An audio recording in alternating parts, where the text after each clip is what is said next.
ബൃഹത്തായ ഒരു മഹോത്സവമാണ് എറണാകുളത്തപ്പൻ്റെ തിരുവുത്സവം. ജനകോടികളുടെ ശ്രദ്ധാകേന്ദ്രമായി മാറുന്ന എറണാകുളം നഗരം ഒരുപക്ഷെ ഈ ഉത്സവത്തിലൂടെ അതീവമായ ശ്രദ്ധ ആകർഷിക്കപ്പെടുന്ന ഒരു നിലയിലേക്ക് അത് ഉയരുകയാണ്. അത്രമാത്രം ദേശീയ തലത്തിലും അന്തർദേശീയ തലത്തിലും ശ്രദ്ധേയമാകുന്ന ഉത്സവത്തിൻ്റെ എല്ലാവിധത്തിലുള്ള സജ്ജീകരണങ്ങളും ഒരുക്കങ്ങളും നടന്നുകൊണ്ടിരിക്കുന്ന ഈ അവസരത്തിൽ ആയതിൻ്റെ സാരഥി സ്ഥാനത്ത് നിലകൊള്ളുന്ന കൊച്ചിൻ ദേവസ്വം ബോർഡിൻ്റെ ഈ ക്ഷേത്രത്തിൻ്റെ ദേവസ്വം ഓഫീസർ എന്ന നിലയിൽ പ്രവർത്തിക്കുന്ന നമ്മുടെയൊക്കെ ആരാധ്യനായ പ്രിയപ്പെട്ട ശ്രീ അഖിൽ ദാമോദരൻ സാറാണ് ഇന്നത്തെ ഞങ്ങളുടെ ക്ഷേത്ര മീഡിയയുടെ അതിഥിയായി ഈ വിശേഷാൽ ഉത്സവ പരിപാടിയിൽ ഞങ്ങളോട് സംസാരിക്കുന്നത്.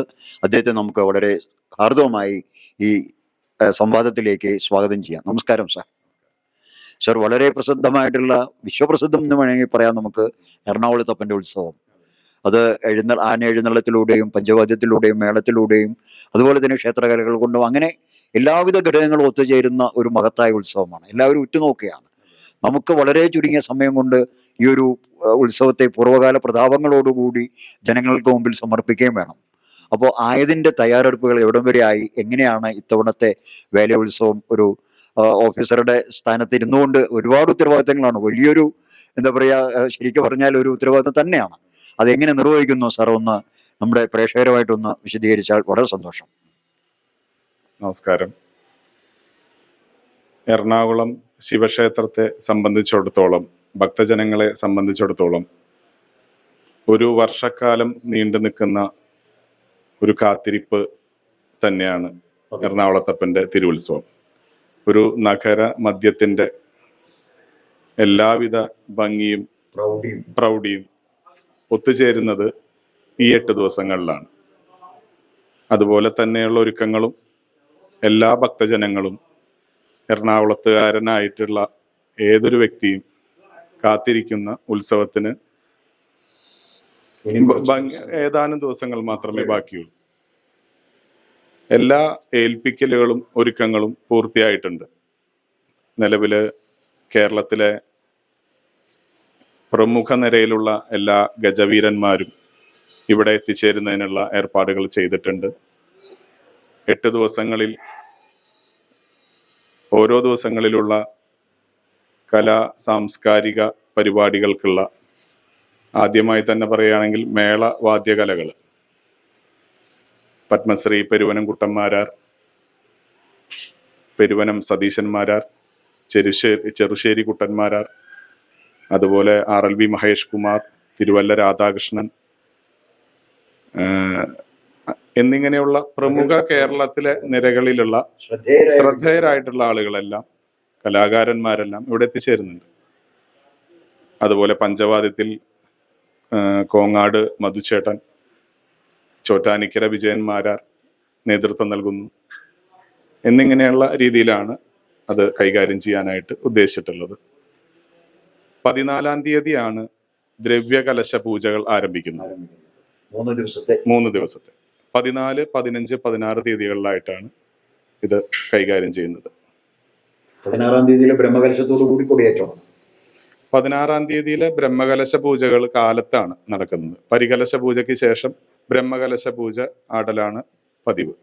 ക്ഷേത്രം തന്ത്രി ബ്രഹ്മശ്രീ ചേനാസ് ഗിരീശൻ നമ്പൂതിരിപ്പാട്, ചേനാസ് നാരായണ നമ്പൂതിരിപ്പാട്, പുലിയന്നൂര് അനുജൻ നാരായണ നമ്പൂതിരിപ്പാട്, ഇവരെല്ലാമാണ് അതിന് നേതൃത്വം നിരയിൽ വഹിക്കുന്നത്. 14-ാം തീയതി വൈകുന്നേരം ശുദ്ധിയോടുകൂടിയുള്ള ക്രിയകളൊക്കെ ആരംഭിച്ച് 15-ാം തീയതി പൂർണ്ണമായും ദ്രവ്യകലശ പൂജകളെല്ലാം കഴിച്ച് 16-ാം തീയതി കാലത്ത് പരികലശ പൂജ കഴിഞ്ഞ് ബ്രഹ്മകലശ മാടലാണ് ഉദ്ദേശിച്ചിട്ടുള്ളത്. അതിനുവേണ്ട ഭക്തജനങ്ങളെല്ലാം നല്ല രീതിയിലുള്ള അവരുടെ വഴിപാടുകളെല്ലാം സമർപ്പണമായിട്ട് ചെയ്തു വരുന്നുണ്ട്.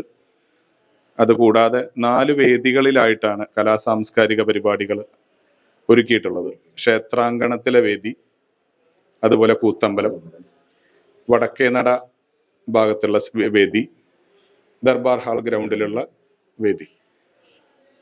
അത് യുവാക്കൾക്കായാലും ക്ഷേത്രകലയ്ക്കായാലും ഒരുപോലെ പ്രാധാന്യം നൽകിക്കൊണ്ട് ഇവിടെ സാംസ്കാരിക പരിപാടികൾക്ക് കൂടുതൽ പ്രാധാന്യം ഉള്ളൊരു സ്ഥലമാണ്. ഏകദേശം 300 to 400 പ്രോഗ്രാംസ് എങ്കിലും ഏർപ്പാടുകൾ ചെയ്തിട്ടുണ്ടെന്നാണ് നമ്മുടെ ഒരു വിശ്വാസം. അതും ഏറ്റവും ഗംഭീരമായിട്ടുള്ള സെലക്റ്റീവായിട്ടുള്ള കച്ചേരികൾ, നൃത്ത പ്രോഗ്രാമുകൾ, ഗാനമേളകൾ, പകൽപ്പൂര ദിവസത്തെ പ്രധാന ബാൻഡിൻ്റെ ഒരു ഷോ അറേഞ്ച് ചെയ്തിട്ടുണ്ട്. അതുപോലെ വലിയൊരു ആകർഷണീയമായിട്ട് അമൃതാനന്ദമയി മഠത്തിൽ നിന്ന് അന്നേ ദിവസം ഈ ദിവസങ്ങളിൽ ഒരു ദിവസം പൂർണ്ണമായിട്ടും ദർബാർ ഹാൾ ഗ്രൗണ്ടിൽ ജ്ഞാനപ്പാനയുടെ നാടകാവതരണമുണ്ട്. അതുപോലെയുള്ള എല്ലാ മേഖലകൾക്കും ഏതൊരു വ്യക്തിക്കും ഇന്നൊരു ദിവസം നോട്ടീസ് വായിച്ചു കഴിഞ്ഞാൽ സ്വാഭാവികമായിട്ടും ഇവിടെ എത്തിച്ചേർന്ന് ഈ പ്രോഗ്രാം ഒന്ന് വന്ന് കാണാം എന്ന ചിന്ത ഉണ്ടാവാൻ ആകർഷണീയമായിട്ടുള്ള രീതിയിൽ തന്നെ ചിട്ടപ്പെടുത്തിയിട്ടുണ്ട്. ഉത്സവാഘോഷത്തിന് വേണ്ടി ബഹുമാനപ്പെട്ട ഹൈക്കോടതി തെരഞ്ഞെടുത്തിട്ടുള്ള ഒരു അഡ്വോക് കമ്മിറ്റിയാണ് ഉത്സവം മുന്നിൽ നിന്ന് നടത്തുന്നത്, ദേവസ്വം ബോർഡിനെ സഹായിക്കാനായിട്ട്. അഡ്വോക് കമ്മിറ്റി ഒരു 11 കമ്മിറ്റികളായിട്ട് തിരിച്ചിട്ടുണ്ട്. അതിനെല്ലാം കൺവീനർമാരുണ്ട്, സബ് കമ്മിറ്റികളുണ്ട്, കൺവീനർമാരുണ്ട്. അവർക്ക് ഓരോരുത്തർക്കും ആണ് മേഖലകളായിട്ട് തിരിച്ചു കൊടുത്ത് ഉത്തരവാദിത്തങ്ങൾ ഏൽപ്പിച്ചു കൊടുത്തിട്ടുള്ളത്. എല്ലാത്തിനും ഭക്തജനങ്ങളാണ് ഇതൊരു അതെ, ഭക്തജനങ്ങളോട് കൂടിയിട്ടുള്ള കമ്മിറ്റിയാണത്. അതുകൊണ്ട് തന്നെ ഭക്തജനങ്ങളാണ് ഭഗവാന്റെ ഉത്സവം മുമ്പിൽ നിന്ന് നടത്തുന്നത്. അതെ അതെ, അത് ആ രീതിയിൽ തന്നെയാണ് ദേവസ്വം അതിനോടൊപ്പം തന്നെ ചേർന്ന് അതെ അതെ അതെ ഭംഗിയാക്കുന്നു. അതിനുവേണ്ടി ആണ് നിൽക്കുന്നത്. പിന്നെ ഏറ്റവും വലിയൊരു കാര്യം എന്താ വെച്ചിട്ടുണ്ടെങ്കിൽ, നമ്മൾ ഉത്സവമായിട്ട് ബന്ധപ്പെട്ടിട്ട് ഇവിടെ എത്തിച്ചേരുന്ന ഒരു സാമൂഹിക പ്രവർത്തനം കൂടിയാണ് 4 ദിവസങ്ങളിൽ നീണ്ടു നിൽക്കുന്ന അന്നദാനം. ഏകദേശം 1 ലക്ഷത്തിന്റെ അടുത്ത് വരുന്ന ഭക്തജനങ്ങൾക്ക് ഈ 4 ദിവസങ്ങളിൽ നമ്മൾ പ്രസാദഊട്ടായിട്ട് കൊടുക്കുന്നുണ്ട്. അപ്പൊ ഈ 4 ദിവസങ്ങളിൽ നടക്കുന്ന പ്രസാദഊട്ടിന് എറണാകുളത്തപ്പം ഗ്രൗണ്ടിലാണ് സജ്ജീകരിച്ചിട്ടുള്ള ഒരുക്കങ്ങളെല്ലാം. വലിയൊരു പന്തലാണ് ഈ തവണ നമ്മളത് തയ്യാറാക്കി ഒരുക്കിയിട്ടുള്ളത്. അതിൻ്റെ കാൽനാട്ട് കർമ്മം തിങ്കളാഴ്ച കാലത്ത് ഉണ്ടാകും. അതുകൂടാതെ എല്ലാ ഭക്തജനങ്ങൾക്കും ഏതെല്ലാം രീതിയിലുള്ള കഴിഞ്ഞ വർഷം ഉത്സവ സമയങ്ങളിൽ എന്തെങ്കിലും ഒരു കുറവുകൾ സംഭവിച്ചിട്ടുണ്ടെങ്കിൽ അതും കൂടി തിരുത്തി ചെറിയ ചെറിയ കാര്യങ്ങളായാലും അവരുടെ കുറവുകളെല്ലാം മാറ്റിയെടുത്ത് ഭക്തജനങ്ങൾക്ക് കൂടുതൽ സൗകര്യപ്രദമായിട്ട് ഭംഗിയായിട്ട് ഈ പരിമിതമായ സമയത്ത്, അതാണ് ഏറ്റവും വലിയ പ്രധാനപ്പെട്ട ഒരു കാര്യം. എന്താ വെച്ചിട്ടുണ്ടെങ്കിൽ ചില കാരണങ്ങളാൽ നമുക്ക് ശരിക്കും പറഞ്ഞു കഴിഞ്ഞാൽ ഒരു 34 ദിവസം കൊണ്ടാണ് ഈ ഇത്രയും വലിയൊരു ഉത്സവം നമ്മൾ സജ്ജീകരിക്കുന്നതും. അതെ അതെ അതെ അതെ, വലിയൊരു വെല്ലുവിളിയാണ്. പക്ഷെ എറണാകുളത്തപ്പന് വേണ്ടിയിട്ടല്ലേ ഇതെല്ലാം സമർപ്പിക്കുന്നത്. അതെ, ഭക്തജനങ്ങളായാലും ഞാനായാലും ഇത് സമർപ്പിക്കുന്നത് എറണാകുളത്തപ്പന് വേണ്ടിയിട്ടാണ്. എറണാകുളത്തപ്പന്റെ ഉത്സവം ഭംഗിയാക്കേണ്ടത് ഭഗവാനെ പോലെ തന്നെ ഈ ഭക്തജനങ്ങളുടെ ആവശ്യമാണ്.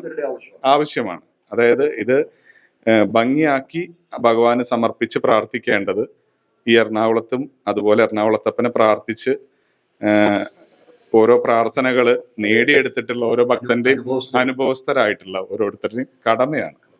ആ കടമയ്ക്ക് കൂട്ടുനിൽക്കുക, അതിനെ സഹായിക്കുക എന്നുള്ളതാണ് ദേവസ്വത്തിന്റെ ഏറ്റവും വലിയൊരു ചുമതല.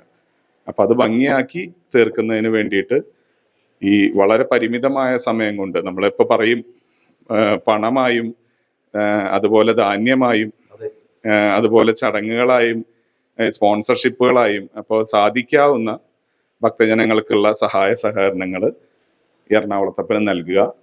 അത് ഉത്തരവാദിത്വത്തോടു കൂടിയിട്ട് ഏറ്റവും ഭംഗിയാക്കുന്നതിന് വേണ്ടിയിട്ടുള്ള ചുമതല ഈ അഡ്വോക് കമ്മിറ്റി ഏറ്റെടുത്തിട്ടുണ്ട്. അത് ഏറ്റവും വളരെ നല്ല രീതിയിൽ തന്നെ പൂർത്തീകരിക്കും. വരും നാളുകളിൽ എറണാകുളത്തപ്പൻ്റെ ഉത്സവം ഭംഗിയാക്കുന്നതിന് വേണ്ടിയിട്ടുള്ള എല്ലാ സഹായ സഹകരണങ്ങളും എല്ലാ ഭക്തജനങ്ങളുടെ ഭാഗത്തു നിന്നും ഉണ്ടാവുക. ഏറ്റവും നല്ല ഒരു ഉത്സവമായി, ഏറ്റവും ഭംഗിയായ ഒരു ഉത്സവമായി, ആക്ഷേപങ്ങളില്ലാത്തൊരു ഉത്സവമായി ഇത് മാറ്റാനായിട്ട് എല്ലാ ഭക്തജനങ്ങളും സഹകരിക്കണമെന്ന് വിനയപൂർവ്വം താല്പര്യപ്പെടുന്നു, പ്രാർത്ഥിക്കുന്നു. എറണാകുളത്തപ്പൻ എല്ലാ ജനങ്ങൾക്കും സന്തോഷവും സമാധാനവും ആരോഗ്യവും നൽകട്ടെ എന്ന് പ്രാർത്ഥിക്കുന്നു. നന്ദി, നമസ്കാരം. തീർച്ചയായിട്ടും വളരെയധികം ഉത്തരവാദിത്തപ്പെട്ട ഒരു സ്ഥാനത്തിരുന്നു കൊണ്ട് പറയേണ്ടുന്ന അളന്നു മുറിച്ചിട്ടുള്ള വാക്കുകളാണ് സാറിൽ നിന്നും നമ്മൾ കേട്ടത്. ഇത് നമ്മുടെ ഓരോരുത്തരുടെയും അവകാശവും കർത്തവ്യവും കടമയുമാണ്. അത് നിർവഹിക്കേണ്ടത് നമ്മൾ ഭഗവാനോട് കാണിക്കുന്ന നമ്മുടെ സമർപ്പണമാണ്. അതുകൊണ്ട് തന്നെ എല്ലാവരും പൂർവ്വകാല പ്രതാപ ഐശ്വര്യങ്ങളോടുകൂടി വളരെ പ്രൗഢോജ്വലമായ എറണാകുളത്തപ്പൻ്റെ ഉത്സവം ഇത്തവണയും നമുക്ക് നടത്തണം. അത് നമ്മളെല്ലാവരും കൂടി ചേർന്ന് വളരെ ഗംഭീരമാക്കാം എന്നുള്ള ഒരു ഉറപ്പ് ഭഗവാന്റെ മുമ്പിൽ നമ്മൾ സമർപ്പിക്കുകയാണ്. എല്ലാവർക്കും നല്ലത് വരട്ടെ എന്ന് സാറ് പ്രാർത്ഥിച്ചതുപോലെ ക്ഷേത്രമേടയും പ്രാർത്ഥിക്കുന്നു. എല്ലാവർക്കും വേണ്ടി ഈ ഉത്സവം ഞങ്ങൾ നിങ്ങൾക്ക് മുമ്പിൽ ഉത്സവ കാഴ്ചകൾ സമർപ്പിക്കുകയാണ്. നമസ്കാരം.